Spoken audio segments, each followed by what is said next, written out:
All right, we're going to continue speaking or talking about ways of expressing concentrations of solutions. Kind of the first one is a mass percentage, and it is strictly that, the mass of A in a solution divided by the total mass of the solution. Make sure that they're both typically in grams. Kind of straightforward. Okay, and an extension of this is the parts per million and the parts per billion. Parts per million really takes the mass of A over the total mass of the solution, which is percent by mass, but it multiplies it times a million, and that'll give you parts per million. Parts per billion is very similar, except you're going to multiply by a billion. Mole fraction, something we won't use, but I think you should be aware of it, is pretty straightforward, I think. You have moles of A over the total moles in the solution. So it's moles divided by moles. There are no units actually to mole fraction, just as there are no units to the percent by mass. Okay, now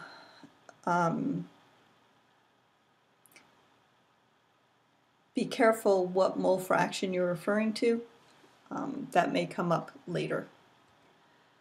Molarity is something that you should be very familiar with. This comment has nothing to do with you. You should remember this from last year. The other units, this is moles of solute per liters of solution. That says liters of solution, that's an L. Okay, or, and you'll see this most often with IB, it is moles of solute per decimeters cubed of solution.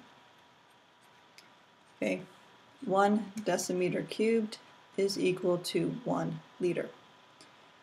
Moles per liter is typically used in the US, Europe, moles per decimeter cubed. We will use both, or at least I will, because you've got to be familiar with it for IB, but most of you will probably go on to college in the US, so you should be familiar with molarity, capital M, moles solute per liter of solution. Okay, by big capital M. Ta-da. There is one fallback or one disadvantage in using molarity, although it's used very commonly. It is temperature dependent because the volume of your solution does change slightly over wide temperature ranges. Okay, so your molarity number could change based on temperature. There's been a movement to actually switch to molality, which is the moles of solute over kilograms of solvent. Okay, so there's a difference there.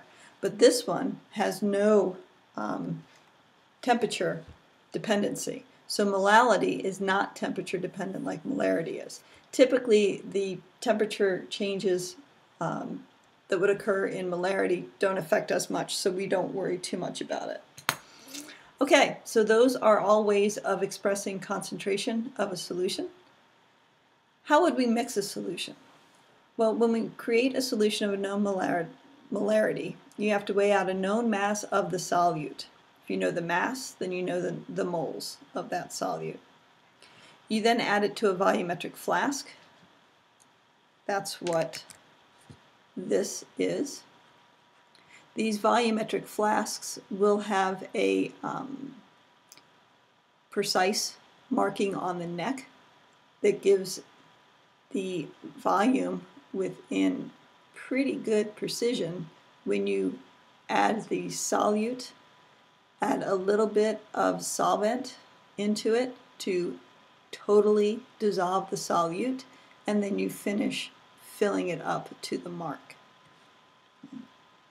So the process is mass your solute so that you know the number of moles. Typically you put it into the volumetric flask. You're going to add water to a level somewhere in the bottom of that flask so that you can swirl it to dissolve that solute.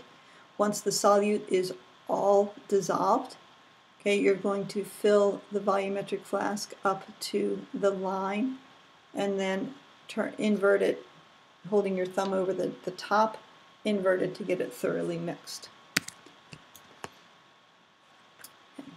Dilute. Dilution.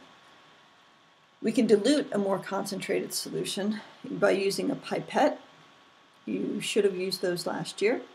Okay, pipette, draw up a certain volume to the line on the pipette, transfer it to a clean, dry, volumetric flask, although it doesn't really matter if it's dry as long as it's water or DI water in there.